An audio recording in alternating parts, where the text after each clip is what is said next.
Petrol பங்க்ல petrol diesel கிடைக்கும் அப்படிங்கிறது எல்லாத்துக்கும் தெரியும். ஆனா நாக்கு நரம்பெல்லாம் சுண்டி இழுக்கிற மாதிரி ஒரு கறி விருந்து ஒரு இடத்துல கிடைக்குதுன்னு எத்தனை பேருக்கு தெரியும்? கோயம்புத்தூர் சேலம் நேஷனல் ஹைவேல சங்ககிரி பக்கத்துல ஹைவே மேலேயே தேவன கவுண்டனூர் அப்படிங்கிற பகுதியில் ஒரு ஹெச்பி பெட்ரோல் பங்க் இருக்கு.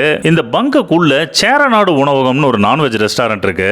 மத்தியானம் 12 மணிக்கு மேல இந்த ரெஸ்டாரண்ட்டுக்கு போனீங்க அப்படின்னா ghee rice with mutton nalli gravy combo, mutton biryani, chicken biryani, special non veg meals, mutton chukka, mutton liver, Seranadu mutton, mutton kola urundai, chicken lollipop, mutton chops roast, நாட்டுக்கோழி நல்லாம்பட்டி சிக்கன், நாட்டுக்கோழி சேரநாடு சிக்கன், பிரான் மேங்கோ தொக்கு, ஃபிஷ் ஃப்ரை, இளநீர் பாயாசம்னு வகை வகையான ஐட்டம்ஸ் எல்லாம் உங்களுக்காக ரெடியா இருக்கும். நல்ல பட்டரி ஸ்மெல்லோட இந்த கீ ரைஸ் சாப்பிட்றதுக்கு அட்டகாசமா இருந்தது. அதுவும் இந்த மட்டன் நல்லி கிரேவி காம்போ கூட சாப்பிட்றதுக்கு ஒரு அல்டிமேட் ஃபீலிங் நான் சொல்லுவேன். இந்த சேரநாடு உணவகத்தில் கிடைக்கிற மட்டன் பிரியாணி ஒரு அண்டர் ரேட்டட் பிரியாணிங்க. மட்டன் பிரியாணி சீரக சம்பா அரிசியிலையும், சிக்கன் பிரியாணி பாஸ்மதி ரைஸ்லையும் செஞ்சிருந்தாங்க.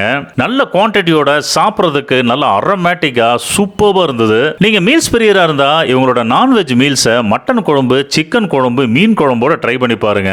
அதுவும் இந்த சூடான சாப்பாட்டுக்கு இந்த பிரான் மேங்கோ தொக்குன்னு ஒரு ஐட்டம் வச்சிருப்பாங்க. அது மிக்ஸ் பண்ணி சாப்பிட்டு பாருங்க, அப்படியே அங்கேயே சொக்கிருவீங்க. சைட் டிஷ்ஷை பொறுத்த வரைக்கும் ஒவ்வொரு டிஷ்ஷும் சேலத்து சுவையில நாக்குக்கும் வயிறுக்கும் விருந்து அமைஞ்சது. அதுலயும் முக்கியமா mutton chukka, Seranadu mutton, mutton kola, mutton chops roast எல்லாம் மிஸ்ஸே பண்ணிடாதீங்க. நீங்க நாட்டுக்கோழி பிரியரா இருந்தா இவங்களுடைய நல்லாம்பட்டி சிக்கனும் சேரநாடு சிக்கனும் மீல்ஸ் கூட ட்ரை பண்ணி பாருங்க. டெஃபினட்டா உங்களுக்கு ரொம்ப பிடிக்கும். ஒரு கிராண்ட் என்வி லஞ்ச் சாப்பிட்டுட்டு இந்த பெட்ரோல் பங்க்ல இருக்கிற காஃபி ஷாப்லயே அட்டகாசமான ஒரு லெமன் டீயை குடிச்சிட்டு இங்கே பெட்ரோல் ரீஃபில் பண்ணிட்டு கிளம்பிட்டோம். நெக்ஸ்ட் டைம் நீங்க இந்த ரூட்ல போனீங்கன்னா இந்த சேரநாடு உணவகத்துல லஞ்ச் ட்ரை பண்ணி பாருங்க. டெஃபினட்டா உங்களுக்கு பிடிக்கும்.